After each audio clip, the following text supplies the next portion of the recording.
All right, thanks for attending. This webinar is a short presentation on what to expect while you are at training camp in terms of fueling and nutrition, so you can get the most out of the camp and feel the best possible.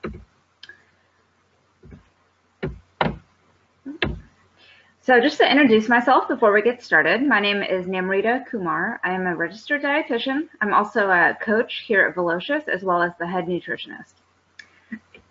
Excuse me. So I did my doctorate in applied exercise physiology, specifically in the area of nutrition, exercise, and the brain, and how all of that influences fatigue and our perception of fatigue. I've also done a fair amount of research in the area of hydration and sports drinks. So now that you know a little bit about me, let's talk about why we even care about nutrition for performance. Well, it's pretty important, as nutrition provides us the fuel that we actually need to perform. During exercise, nutrition delays the onset of fatigue. Proper nutrition will decrease the recovery time between sessions. It also influences body composition, so not just body weight, but also the relative percent of fat mass versus fat-free mass or muscle mass. And proper nutrition will also reduce our risk of injuries from exercise. So while these things all sound pretty simple, it's surprising how just a small mistake or getting something wrong in your nutrition for a training ride or during a race can make such a big difference, and it could even be the difference of finishing the ride or not. So obviously we need energy to ride our bikes, to do pretty much anything. And so we get our energy in both food and drink, and the commonly measured term for this is in calories, or you'll see it abbreviated as kcal. Macronutrients provide us this energy, and so we've got carbohydrates, protein, and fat, which all give us energy. Carbohydrate and protein will provide us 4 calories per gram, whereas fat is more energy dense at 9 calories per gram. And the reason that carbohydrate and fat are bold here is that these are the 2 main sources of energy that we're going to focus on, because they're the main fuel sources during exercise, particularly endurance exercise. So when we take in energy, it's either used or oxidized as fuel if it's needed at the time, or it's stored for later use. Therefore, you can see why timing would be important. So you want to take in the energy as you need it, so it can be burned for fuel.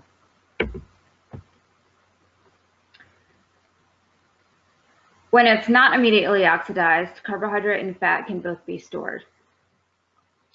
So carbohydrate is stored as glycogen in the body, and its storage form is both found in skeletal muscle as well as in the liver. So again, this is obviously limited in supply because our liver is limited size, and then as well the skeletal muscle can only hold a fixed amount of glycogen as well. So in the muscle, let's just say there's 500 grams that can be stored, so that would be about 2,000 calories worth. Although this is not all usable. So the glycogen in muscle is broken down during muscular contraction, so when you're exercising. So this also depends on muscle recruitment as well as the activity. Now, fatigue is multifactorial, and it occurs before muscle glycogen is actually fully depleted. So that's the reason why we do need to supplement with carbohydrate during exercise, because we can't tap into all that stored muscle glycogen. Likewise, in the liver, we can store an even smaller amount. So let's call this 100 grams, or about 400 calories. Now, liver glycogen is used to maintain blood glucose as well. So we go through it pretty quickly, especially during exercise, if we're not supplementing with carbohydrate. And then stored fat is obviously a very large energy source for us, but I will discuss next a large portion of what our riding at camp is going to be will rely on carbohydrate oxidation. So while we have a large amount of fat stored in our adipose and then a smaller amount within the muscle, it's still really going to be important to focus on this carbohydrate for the type of riding we're going to do at camp. So we take in energy through food and drink, and then we expend energy. Resting metabolism is basically the metabolic processes that are constantly going on in the background just to keep us alive.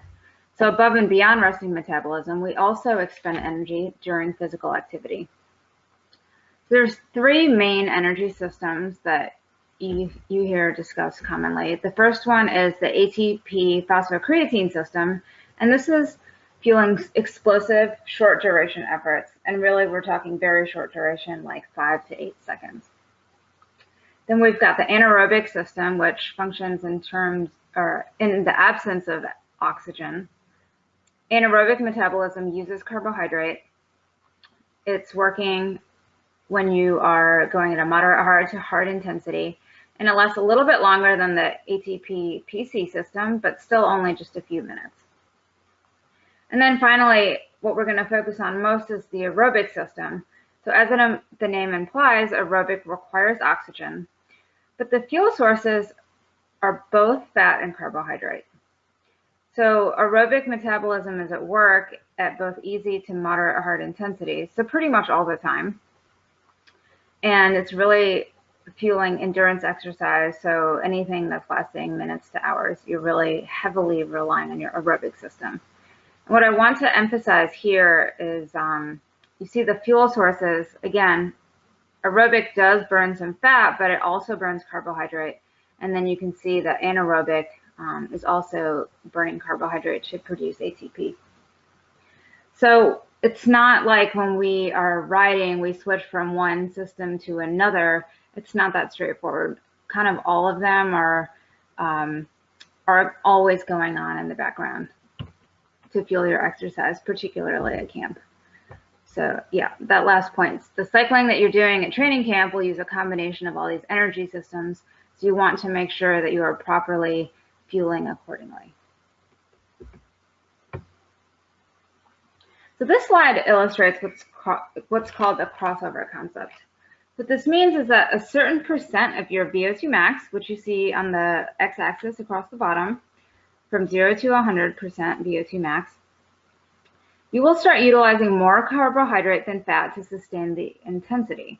So here, this person's crossover is occurring at about, let's say, 35% of his or her VO2 max.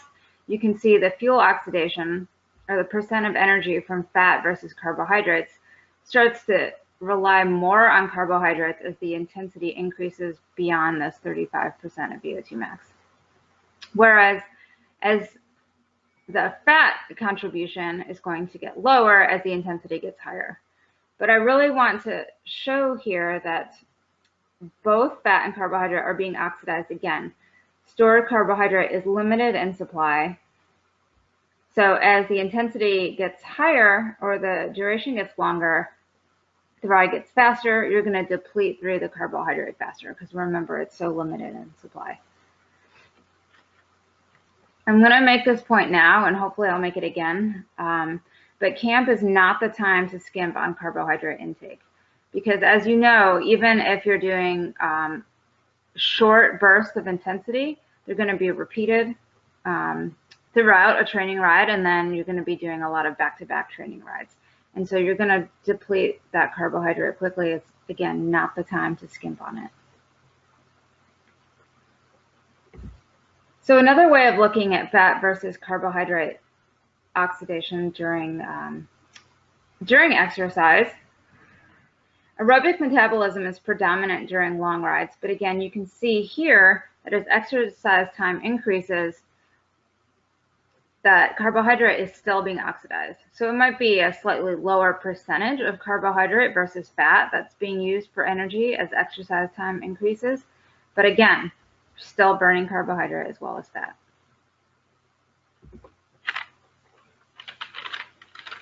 So now that we know we need proper nutrition to fuel our riding and recovery at camp, let's talk about the specifics. So before we start riding or training, we want adequate carbohydrate intake to meet the energy demands of the ride. Again, we just saw the energy demands are going to be relying on both carbohydrate and fat for fuel. Again, we have a significant amount of fat as stored energy, so we're really, again, going to focus on carbohydrate intake. During exercise, again, focusing on adequate intake of carbohydrate to meet the energy demands of the ride and to delay the onset of fatigue. And then after the ride, since we're going to do it again the next day, we again want to focus on adequate carbohydrate intake to replenish glycogen, or that stored carbohydrate in the muscle and liver, as well as protein intake to repair muscle and connective tissue. Continuously, we really also want to focus on obtaining adequate fluid intake and sodium intake to maintain our hydration status. So that hydration intake is going to be a focus from the moment you get up, through getting ready, through your warm-up, through your ride, and then as well as during your post-ride recovery and through the rest of the day, so continuously. Again, specifically, so let's talk 2 to 3 hours before the ride. Focusing on carbohydrate, 1 to 2 grams per kilogram of your body weight in carbohydrate, with a small amount of protein and fat. So again, making carbohydrate the main focus of the meal with some protein and fat. Again, fluid with electrolytes, because we are starting out the day hydrating, not just with water, but with some sodium as well. So an example of what a pre-ride meal could be, let's say, oatmeal with brown sugar and raisins, banana, and then 2 pieces of multigrain toast with nut butter, or you could have the toast with 2 eggs. So that would give you a good combination of the carbohydrate you need, as well as some protein and fat. And then for hydration, I would recommend something that's a sports drink or an active, like a Scratch Anytime will be a good drink for you before you start riding. So it's not the full strength sports drink, but it still has a small amount of carbohydrate as well as sodium for the electrolytes. And then 30 to 60 minutes before the ride, instead of focusing on a more well-rounded meal like this with the carbohydrate, protein, and fat, really just trying to get simple carbohydrates. So 30 grams of carbohydrate, again, that's about 120 calories from carbs, more fluid with electrolytes, so you can continue drinking your Scratch Anytime, or if you want to switch to a sports drink that will give you more carbohydrates as well as the electrolytes, you can do that. And then if you want to take caffeine, that's also optional. If you're not a regular coffee drinker, just 50 milligrams of caffeine could be enough to provide you a benefit during the ride. Otherwise, if you do drink caffeine more often and you're comfortable taking more, you can even get around like 3 milligrams to a kilogram of your body weight. So just to give you an idea of how much that might be, in an 8-ounce drip coffee, you're looking at about 80 to 100 milligrams of caffeine. And then in an espresso shot, you'd be looking at about 70 to 80 milligrams of caffeine in one shot. So during the ride, remember, we want to take in carbohydrate again to delay fatigue. So the recommended amount is 30 to 60 grams of carbohydrate, or 120 calories to 240 calories per riding hour. So when I say per riding hour, I mean if you're out there for 4.5 hours, but your ride time is only 3 hours, well then just calculate your carb intake based off of that 3 hours of riding. So I would recommend shooting for the higher end of the range while you're at camp. So really looking at the 60 grams of carb per riding hour, especially if the rides are a little bit taxing for you. So the more carbohydrate you intake, the better you're going to do over the course of the week. As far as hydration intake, again, if it's going to be warm especially, or if the rides are pretty long or taxing for you, I would recommend trying to get the higher end of the range here. So 24 ounces of fluid at least per hour, with, let's say, about 470 milligrams of sodium per hour. So you need to take into account the sodium that's in the sports drink that you're using, for this amount of fluid. And then if you're taking in gels or chews or anything else that have sodium, still factor that the sodium content from that food into this number, so you're not overdoing the sodium for the actual fluid intake. So one of the biggest mistakes I see people doing, especially less experienced riders, is saving calories. So they say, well, I'd rather just, I feel okay, I'll just drink water on the ride and then I can eat more after the ride. If they're looking forward to pizza or like a burger and chips and fries or whatever, don't do that. Stay consistent and deliberate with your intake during the ride. Don't save for the higher caloric intake post-ride. This will cause you to eventually fall behind in a ride, and then you're going to have a hard time bouncing back from that, and even harder as the week goes on. And remember, as I mentioned earlier on in the presentation, how timing is so important, that while you're actually oxidizing or burning this fuel for energy or carbohydrate for energy while you're riding, that's when you want to be taking it in. So I would recommend using sports drinks, gels, chews, and bars for simplicity while you're at camp. If you're at home and you're doing long, steady rides and you've got more time, it's fine to use regular food just for simplicity's sake and to make sure you're staying on top of these targets. You can read the labels and do the math. I would recommend using Scratch or whatever products you want to use for your hydration, your electrolyte intake, as well as your carbohydrate intake.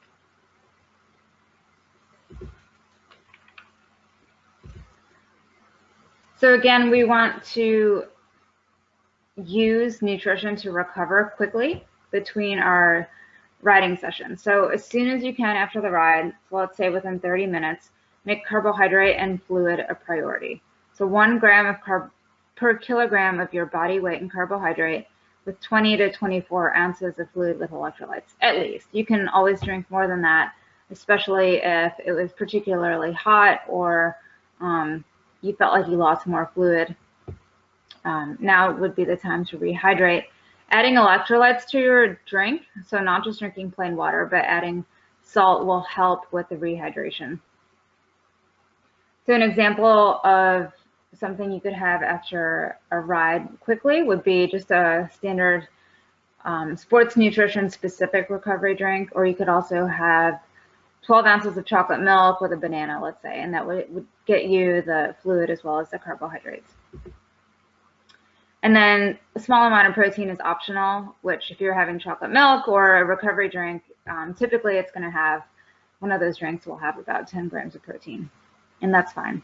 But really focus on getting the post-ride carbohydrates with fluid. So an hour after that, let's say you took this recovery drink or snack in 30 minutes after the ride. 1 hour later, you also want to have a meal, and then every 2 hours after that, for the rest of the day, have a consistent meal. Again, this should consist of about 1 gram of carbohydrate per kilogram of your body weight, more fluid with electrolytes, 20 grams of protein to help with post-ride recovery, as well as maintaining your lean body mass and the recovery going on in your muscle. Oops. So some examples of this type of meal would be, let's say a turkey sandwich with fruit. It could be pasta with vegetables. It could be chicken and rice with vegetables and a baked potato.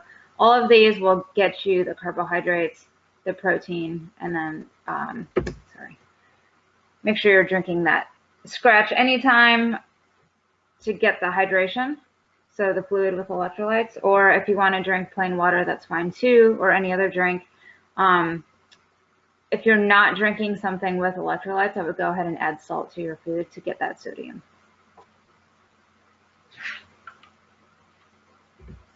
So this slide just gives you 2 testimonials, one from a rider and one from a coach who was also a rider. I cannot stress enough how much intentional nutrition intake can improve your experience. So your ability to ride and to keep up on the rides at the camp, and then recover and do it again the next day. Not only will it help you at camp, it's also going to help you progress in general as a rider and athlete. So these testimonials are examples of what happens when you combine a specific nutrition strategy with your training. The two go hand in hand, and fueling with purpose will allow you to attain new milestones much more quickly than just training alone without considering your nutrition intake. So what next? I will be at the camps, and so if you want to get the most out of camp and then the rest of your cycling season, you can learn how to actually personalize this nutrition for your training. It can greatly benefit you. We do have several different options to do this. One, you can book an at-camp consultation with me, since I will be there. That is definitely the best or the most ideal way to go about it, so meeting in person. We can also schedule a pre-camp personalized nutrition assessment to gauge where you are and come up with a plan for you to prepare before you get to camp. You could also sign up for a pre-camp nutrition assessment with ongoing nutrition guidance in conjunction with your training plan. So what this means is if you're already working with a coach to get ready for your season, including training camp, and you want some nutrition guidance that goes along or is integrated with your training, I offer that service as well. If you're not really interested, or you're kind of interested, but you're not sure you want to go the full custom route, I also have a preset nutrition plan that is designed to give you what you need to get ready while you're getting ready for camp.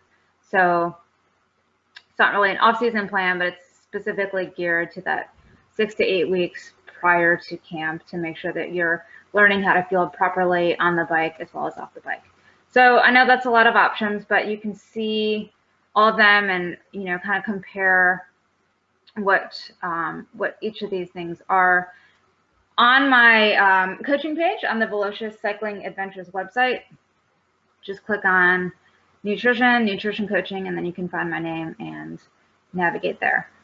Happy to answer any questions also via email. You can contact me through the Velocious Cycling Adventures page or get in touch with Kathy or Debbie.